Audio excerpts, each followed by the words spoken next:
এইটার জন্য এতক্ষণ ঘুরে আর টাকা রয়েছে না আগে করে নিস তারপর আমি দিচ্ছি নিচে লেগে যাবে এটা দুটো পরিয়ে দেন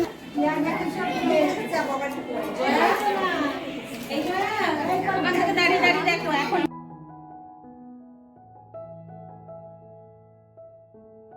এটা ছিল আমার শ্বশুরবাড়ির 9 মাসের স্বাদ। এখানে যে প্রত্যেকটা মানুষকে দেখতে পাবে সেটা তারা হচ্ছে আমার খুব নিজের এবং খুব আপন প্রত্যেকটা মানুষ। জানো তো, শুনে এসেছি বা শুনেছি এই সময় মেয়েদেরকে যদি কেউ খারাপ কথা বলে বা খারাপ ব্যবহার করে বা ভালো ব্যবহার করে বা ভালো কথা বলে, সে কিন্তু মৃত্যু পর্যন্ত সেই কথাগুলো বা সেই জিনিসগুলো কিন্তু মনে রাখে। আমার ক্ষেত্রেও ঠিক তেমনই। আমার ক্ষেত্রে খারাপের ভাগটা হয়তো অনেকটাই কম, কিন্তু ভালোর ভাগটার চেয়ে অনেকটাই বেশি। এবারে প্রত্যেকটা মানুষ আমাকে এতটা ভালোবাসে, এতটাই সম্মান দিয়েছে, তাই জন্যই হয়তো আমি তাদেরকে এতটা ভালোবাসতে পেরেছি এবং তাদেরকে এতটা সম্মানও দিতে পেরেছি। এটা যদি ভালো না বাসতো তাহলে হয়তো সম্মানটাও হয়তো দিতে পারতাম না বা ভালো হয়তো বাসতে পারতাম না।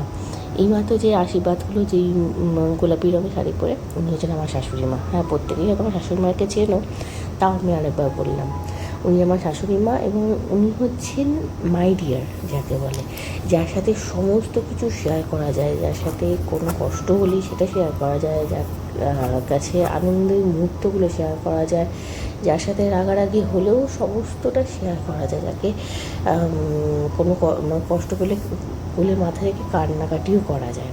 ঠিক আছে, এমনকি প্রচুর প্রচুর আনন্দ করতে ভালোবাসে মানুষটা এবং মানুষটা আমাকে ভীষণ ভালোবাসে।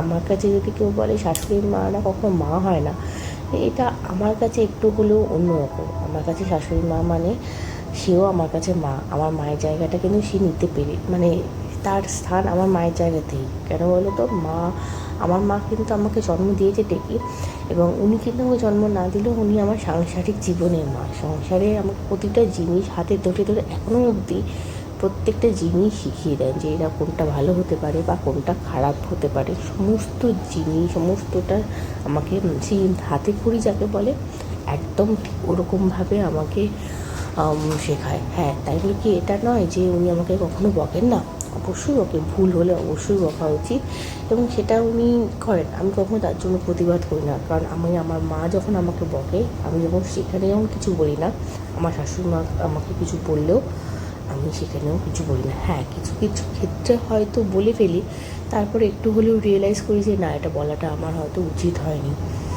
তাই জন্য পরে সে ক্ষমা ঘেন্না করে তাকে আবার জড়িয়ে ধরে একটুখানি আদরও করে দিই, কোনো অসুবিধারও কিছু নেই। আর এই যে ইনিকে দেখছে নাকি, ইনি হচ্ছেন আমার বর। এনার কথাটা কী বলবো, কিন্তু দেখো এই প্রতিটা মুহূর্তে উনি আমাকে প্রচুর, এই টাইমটা মানে প্রচুর সাপোর্ট করে গেছে। কোনো অসুবিধা হলে, কোনো রকম কোনো খুঁটিনাটি, কোনো না কোনো সমস্যা হলে আমাকে সম্পূর্ণভাবে হেল্প করে গেছে।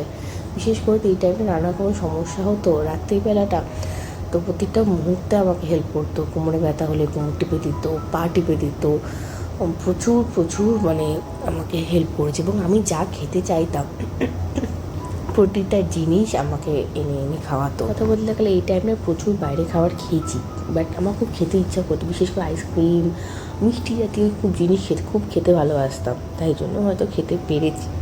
সমস্ত কিছুই খেয়েছি। একটা টাইম 5 মাস অব্দি কিছু খেতে পারছিলাম না, তারপর থেকে মোটামুটি সবই খেয়েছি। তো যাই হোক, তো ভিডিওটা খুব ডিটেলসে তোমাদের সাথে শেয়ার করতে পারিনি, যেহেতু আমি ভিডিওটা করিনি, আমার বোনকে বলেছিলাম, তাই ও ভিডিওটা সুন্দর করে দিতে পেরেছে। তো খাওয়ারের জায়গাটাও আমি সেরকমভাবে ভিডিও করতে পারিনি, এবং পরে যে গিফট খোলা, যে কত গিফট পেয়েছি সেই সব আমি কিচ্ছু শেয়ার করতে পারিনি। ঠিক আছে, তো যাই হোক, তো এখন আপাতত শুধু আশীর্বাদের ভিডিওটাই আমি আপাতত তোমাদের সাথে শেয়ার করছি। এরপর তো নানা রকমের আরও সুন্দর সুন্দর ভিডিও তোমাদের সাথে আসতে চলেছে। তো আশা করি ভিডিওটা যদি তোমাদের ভালো লেগে থাকে অবশ্যই একটা লাইক করে দিও, আর ভালো লাগলে একটু শেয়ার করে দিও। আর যদি আমার পেজে যদি তোমরা নতুন হয়ে থাকো, প্লিজ আমার চ্যানেলটাকে সাবস্ক্রাইব করো। আশা করি ভালো লাগবে আমার চ্যানেলে প্রত্যেকটা ভিডিও তোমাদের। আর যারা আছো তারা প্লিজ আমার ভিডিওতে like, comment, share and subscribe তো আমাদের করাই আছে। তো চলো এবার লাস্টে বাবা আর কাকা মিলে লাস্টে আশীর্বাদটা শেষ করলো। ও দাঁড়া, আমাদের কিন্তু এই ফ্যামিলিতে কিন্তু হ্যাঁ আমরা সাতটা খুব ছোটো করেই করেছি, মানে ঘরোয়াভাবেই করেছি। তাছাড়াও আমার এই কালুর সাথে তো একটা ফটো আছেই, সঙ্গে ছিল আরও কিছু আমার নিজস্ব কিছু বন্ধু আর ওর বন্ধুদের সাথে কিছু ছবি তোমার